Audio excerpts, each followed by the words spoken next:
Hello and welcome back to Let's Play Hyperlight Drifter, my personal Let's Play of this game, which it's really damn good. Everything respawned here. That's interesting to think. These guys look like overgrown olives. In fact, okay, these kind of little grassy elements, these grass enemies, they explode. You can use that against the enemies. They do a lot of damage against the enemies. In fact, the boss fight, I guess, spoiler, the boss fight is... It really helps if you use that against the boss. Ooh, ow, ow, ow, owie. Yes. Oh, is this the first time I'm actually going to heal? No, this isn't the first time I'm going to heal. I'll heal anyways. This is just the beginner area, which helps because there's a lot of med kits. I can play fast and loose and still get away with things. Oh no! You broke my combo. That's a shame. Oh, that hurt. I'm having trouble. Why am I having so much trouble shooting this guy? I need to actually finish. I almost died there. You wouldn't. I was talking about other things earlier. Greediness, horror, grimdark. Yeah, that's my general take on the matter. This is something the game does well. I remember talking about it in Hob. You know, Hob tries to present itself in an almost brutal fashion as well. This game, I also... Oh, there's a button I need to press over there. Ta-da! See, I knew that because there's that triangle over there. Like I was saying, this game is very heavily camera focused. There's also a secret down here. Nice. The game's level design, very heavily influenced by its camera, the way the camera works. Like, for example, the camera pans up. This here is an arena. Get ready to go. 3, 2, 1. And 1, 2... I see. Don't jump into... Don't be too hasty on these matters. Ooh, ow. Okay. I might actually die. I will take this opportunity to heal up because it's better safe than sorry. You lose... We're not going to see the... Oh, look, another DNA thing, I guess we're going to call it. We haven't seen the respawn system yet if you die, have we? Shame. Basically, respawn... There are lots of save points. And it's very lenient, which is great. Because, see, I'm trying to think. What haven't I talking about? What haven't I talking about? Because my computer crashed. Again, I'm going to reiterate. My computer crashed, meaning I lost a lot of the... I don't need the health. Meaning I lost out on a lot of... Lost out on a lot of conversation, and some of it is... I'm repeating it. Because it's worth repeating, because I think it's definitely very interesting. And I can talk with a little bit of authority on these matters, especially on the level design, because...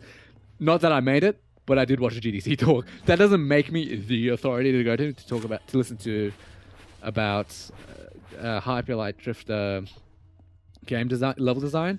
But it means I know a thing or two that maybe others don't. So that's nice. Gives me a slight advantage. Haha. And this is going to be another arena up ahead. So excuse me. Yeah, this game does a... it's unfortunate. I died. Well, voila.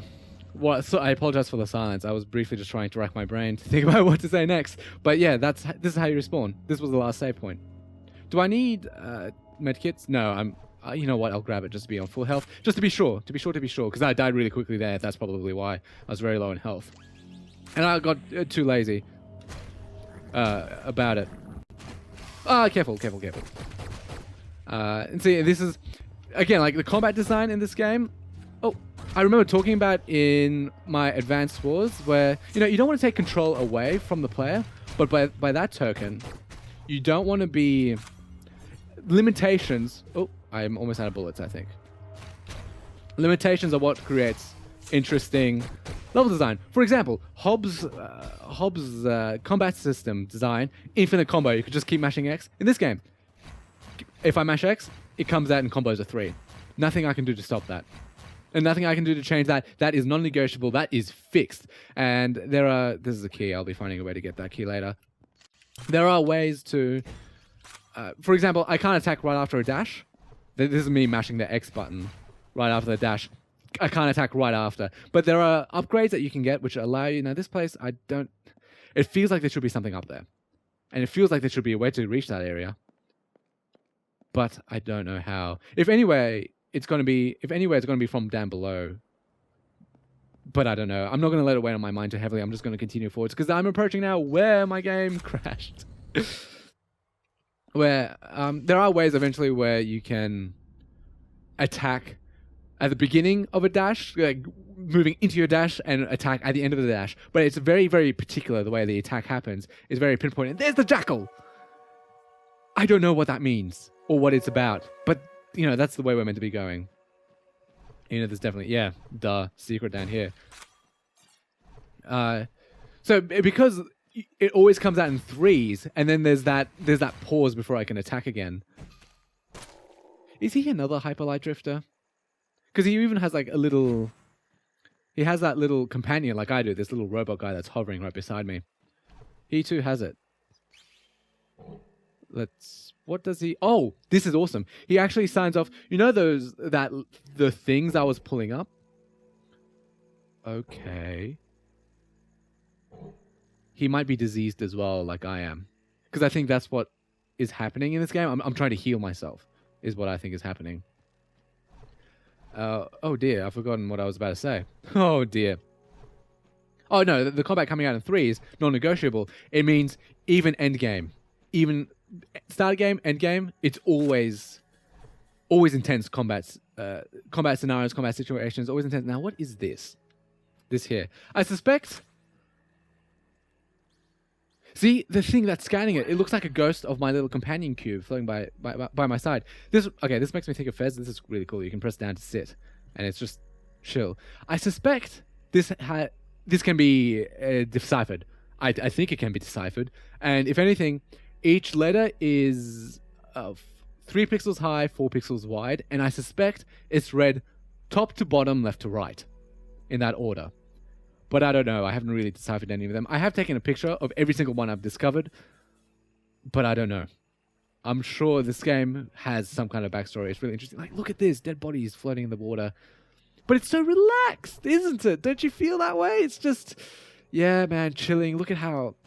This is a very beautiful... Okay, this I only discovered very recently. You require a very specific gun. Yeah, there are different gun upgrades. Different gun types in this game, rather. You can upgrade your gun. Upgrading guns involves just more ammo. That's all. More ammo that can be stored. But there are different gun types that are worthwhile. That are worth your while. And we're back here. This is a really cool thing about these teleporters. Pressing Y on them, they heal you up fully and give you all your bullets back. So that's good to know. Now, if I go to this door here, I don't have enough. So instead, we'll go through this door. Instead, yeah, so we've looped back. This game does a really good job. Especially since... Did I mention this? In this Let's Play, that the engine on this game, there is 3D. The game is voxel-based. That's what the GDC talk was about, that this game is voxel-based and applying 3D level design techniques to... Or what applicable 3D level design techniques apply to a 2D game like Hyperlight Drifter. And one such thing that was mentioned was that the Z-planes can't really interact. The extent of the interactions of Z-planes... Oh, careful there. Ooh, this is going to take some concentration. I could have sworn I shot the bullet there, but I'm not going to bother too much. I hate... this. I should be playing this game like Doom. Take out the ranged enemies first, then go in to finish off the melee enemies. So I can't remember if I mentioned this. This is the problem. I'm going to mention it anyway, just to be sure. But you know, the Z-planes can't interact. You can't have a bridge that you walk over and then later on be able to walk underneath that same bridge. Unfortunately, it doesn't work that way. The extent of the interaction of the Z-planes is being able to jump down from a higher location. Ooh, careful. I guess I was not being careful there. Also, the hitbox on the sword attacks, very lenient. See, this is going to require 8 keys. By the looks of it, I'm pretty sure that's just a different skin. Because believe it or not, I'm not sure if they have any in-game relevance, but there are different costumes that Bean can wear, interestingly enough. I don't know why.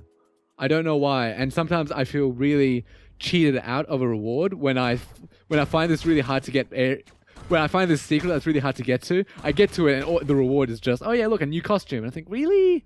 I was hoping for, I don't know, a new gun? Maybe? That would have been nice. Oh, look, there's another secret right over here. See what I mean? You probably didn't notice that there. You probably didn't notice it because this game, it's very... you can see these tiles that I'm walking along here. they have these little squares inside of them as well. The game, the graphic design is really heavily based off the squares. They blend in really damn well. Now let's... Oh, you know what? I totally missed earlier. Oh, careful. There's an ability that helps you multi-dash, so you can get past these areas harder. There was an area earlier where there was a... I forgot to mention that... Oh, careful here. That you could... It was just a whole number of those platforms that you had to platform across. You can cheese it with with 4 medkits, but unfortunately, I'm not going to do that. Instead, I'm just going to invest in the skill required to be able... into the ability required to be able to do it in the first place. I suspect going right might be smarter. Let's do it. Let's have a look. It doesn't feel like it's the right way to go, but this is just me. No, it looks like it's the right way to go. No matter. Going up here looks new, and haha! Wonderful. Nothing else. This game is very heavily based on exploration. I've said that before, I'll say it again. And see, it creates this interesting... It's interesting. It's good exploration as well, where you'll be coming back to areas often. Like just now, you saw there were 2 locked doors, which you need keys to unlock. So I'll be coming back to those areas when I find more keys. Where do I find keys? On dead bodies. On dead bodies, and... Oh, ow, that hurt. Oh, you see it? And look, ta-da, secret here. I almost completely missed that again. Dead body, let's see what he get. Seek and ye shall receive. Thank you very much, good sir. That's a key, and now I have access to that first keyed area, but I can't remember where it was because I wasn't paying enough attention. To be honest. That tends to happen quite a lot while playing games and commentating at the same time. But no matter, I hope you're enjoying... Oh, I can go over to the left. I hope you're enjoying what I have to... Oh no, I've already been to the left. Is it worthwhile heading backwards to try and find that key? No, no matter. I'll just keep it on the back, in the back of my mind, and I'll come to it later. See, okay, this seems weird that there's these sort of weird blocks here. Like, why is it trying to defend me? Well, why? Let me just put them down. What the hell? The whole point is this is sort of meant to be an enclosed safe area. This was discussed in the GDC talk, so I can recommend it. If you don't want spoilers, or if you are spoiler sensitive after watching a couple of episodes of mine, this is a safe zone.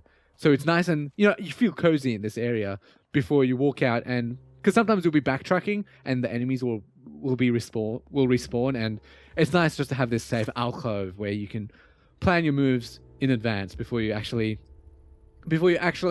jump in head first.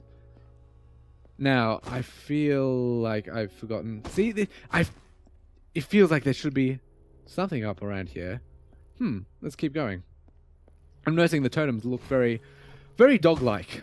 I suspect that's what the dogs that, that one NPC I was talking to in the church, I suspect, are they dogs? They look more so... Oh god, no. I don't need this. I don't need this trouble in my life.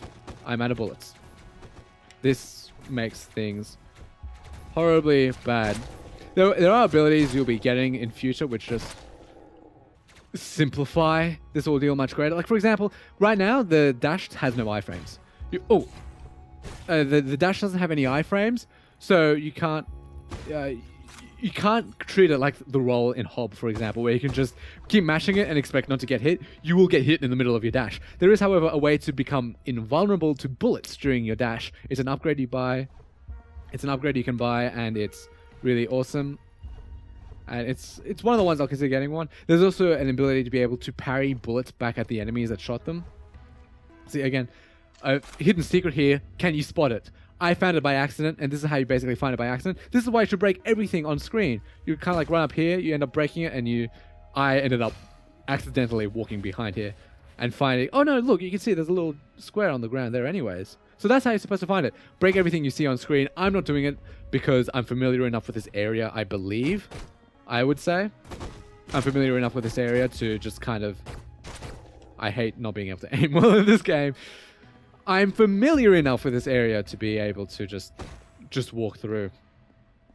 See, there's the next region. Let me go up this elevator. I'm not ignoring this place, but going up the elevator, and then I'm going to come back down the elevator in case I die. Because that will save... It'll be a checkpoint of sorts. It'll save my progress. Now, this concerns me. If I can't press start or back during... Cutscene! I can't press it during this moment. but I can press it here. That's concerning. I've missed a triangle. Ah, that's a shame. I don't know what to... I want to go back. I'm... Oh, careful there. There was a spawning behind me. You know, this game, the way it designs its combat encounters, really good. First off, it modulates it. You know, I was talking about engagement curves not too long ago. About, you know, you want peaks and valleys. The game does that really well in and of itself. But even within these peaks, even within these... Oh, you know what? I shouldn't have gone up the elevator because that retracted this secret. I'm going to have to go back. I'm sorry. Bear with me. So even within these combat encounters, there's still this kind of engagement curve where later on we'll be getting very... No, we've already seen it. This kind of multi-stage combat encounters where I'll clear a wave of enemies and then more spawn in. Or I'll run into a combat encounter expecting 2 or 3 enemies. I'll jump in deep and then a couple spawn behind me. So on and so forth. Or areas where you can see the entirety of the combat encounter laid out in front of you, but unfortunately it's blocked off by walls, which will lower as you clear away the enemies. Once the enemies are cleared away, the walls lower, so you don't get a break. You just, you know, you'll be attacking. You just finished clearing out a horde of enemies, and they were hard enemies. And now the walls are lowering, you gotta keep going. And it's just, oh game, give me a break. It's great. This game is fantastic with its combat design, especially because, you know, that 3-hit combo, this 3-hit combo, goes a long way. It really goes a long way in making sure, like I said, limitations are what creates meaningful and interesting gameplay. And this is precisely the reason. I remember talking about this in Hob as well.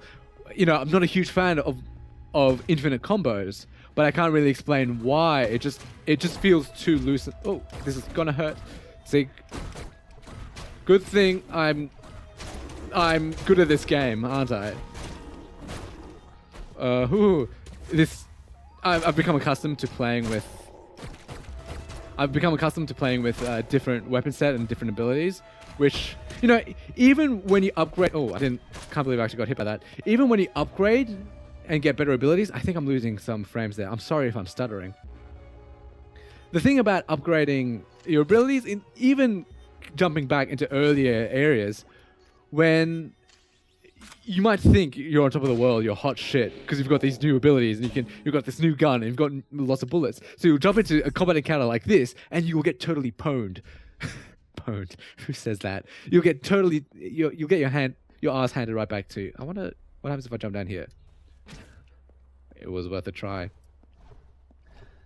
And that's how you make good level design. And that's why I dislike also level systems. Think Dark Souls or Witcher 3, which are both excellent games, which is why I'm pointing it out, because I don't like the level-based progression. I don't like it. I prefer, rather than having continuously improving arbitrarily, things like stats,